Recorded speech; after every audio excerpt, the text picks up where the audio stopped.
Dice Artaud: ¿cómo es posible que el teatro, al menos tal como lo conocemos en Europa, o mejor dicho, en Occidente, haya relegado a último término todo lo específicamente teatral?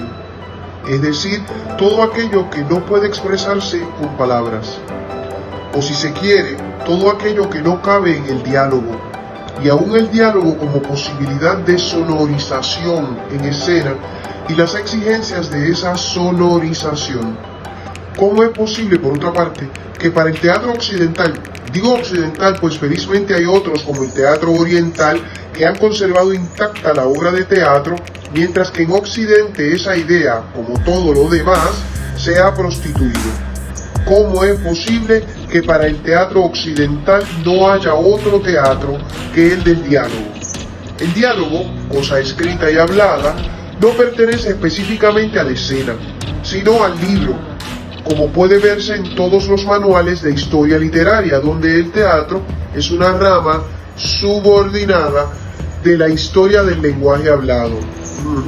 Afirmo que la escena es un lugar físico y concreto que exige ser ocupado y que se le permita hablar su propio lenguaje concreto. Afirmo que ese lenguaje concreto destinado a los sentidos es independiente de la palabra, debe satisfacer todos los sentidos, que hay una poesía de los sentidos como hay una poesía del lenguaje, y que ese lenguaje físico y concreto no es verdaderamente teatral, sino en cuanto expresa pensamientos que escapan al dominio del lenguaje hablado.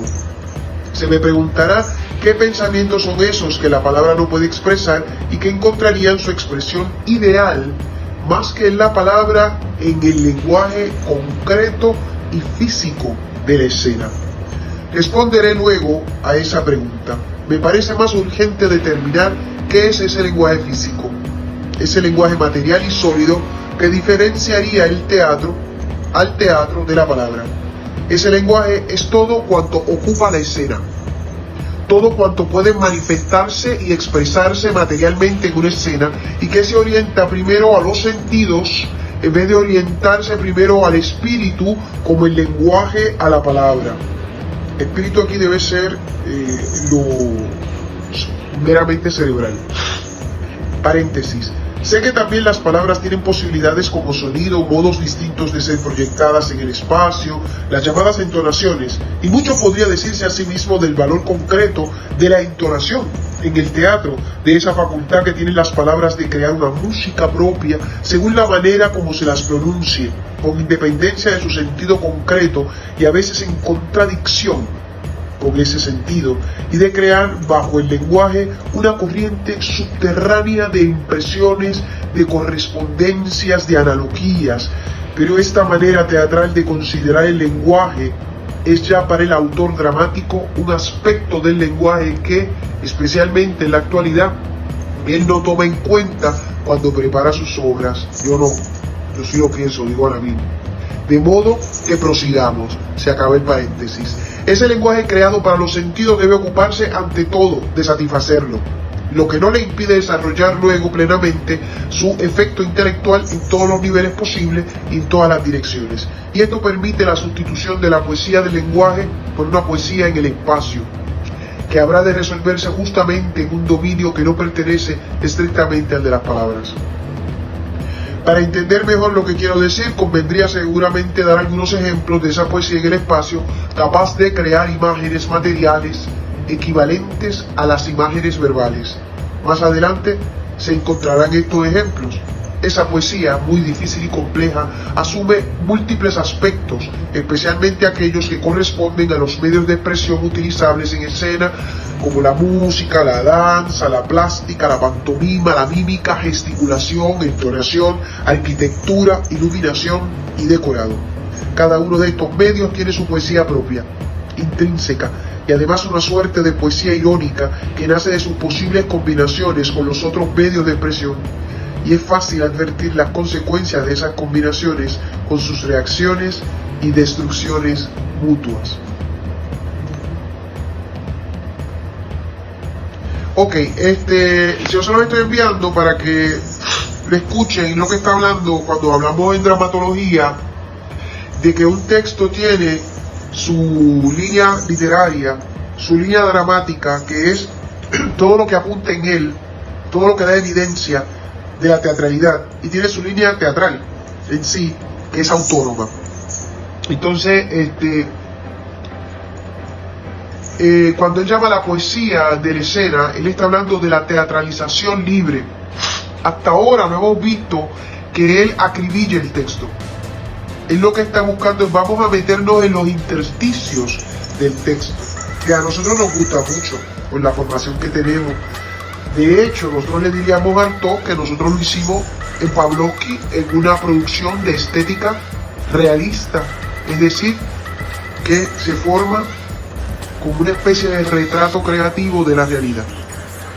Nosotros, que en la obra de Rubén Moreira vamos a trabajar conociendo qué queremos decir, que no necesariamente es la única posibilidad de esos versos, como pasó anoche, e incluyendo incluso lo que no entendemos, como pasó anoche. Así que sigamos trabajando con esa libertad, y tiene la libertad de este teatro laboratorio comprometido con el cambio social, porque yo voy a estar muy pendiente de ustedes también, de que este montaje no quede intelectual.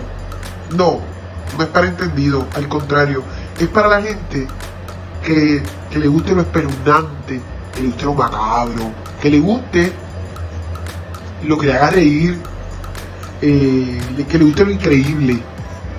Es la masa, ni siquiera la gente de las películas que ustedes y yo vemos, que es mucha. Lleguemos a la gente que le gustan las películas porquerías de Hollywood. ¿Qué tal si cogemos esa estética de la porquería, donde la sangre bota por chorro, rojo, la sangre no es roja, donde se usa mucha tecnología, esas películas machistas también, de verano, donde matan a todos los jóvenes, menos uno que sale corriendo sin zapatos, ese tipo de porquería que le gusta a una masa, que lo que le gusta es a pasarla bien en el cine. Gracias, Ángel. Pasarla bien en el cine y después joder. Esa es la gente que tenemos que llegar con este montaje, que parece muy distante de esa gente. No, si cuando Rubén escribió esto estaba en esa loquera también. No perdamos esa juventud, no perdamos el riesgo de la juventud, vamos a hacer lo que sea. Ya tenemos esa Luisa Capetilla, que ella habla desde el paroxismo, o sea, lo que nos dicen en el teatro que es incorrecto, que es el punto más alto, ese es el punto base de Luisa, y por ahí se matiza y se descubre un mundo, la cientificidad de un científico que a la larga determina que no lo sabe todo con esto, pero siempre hay que calcular las cosas y traer las variantes y traer el control. Y entonces está el gallego, humanista, poeta, óyeme, ¿qué es lo que estamos viendo aquí? Que el funcionamiento no es suficiente, los instrumentos, para determinar por qué un corazón es más allá de sus latidos.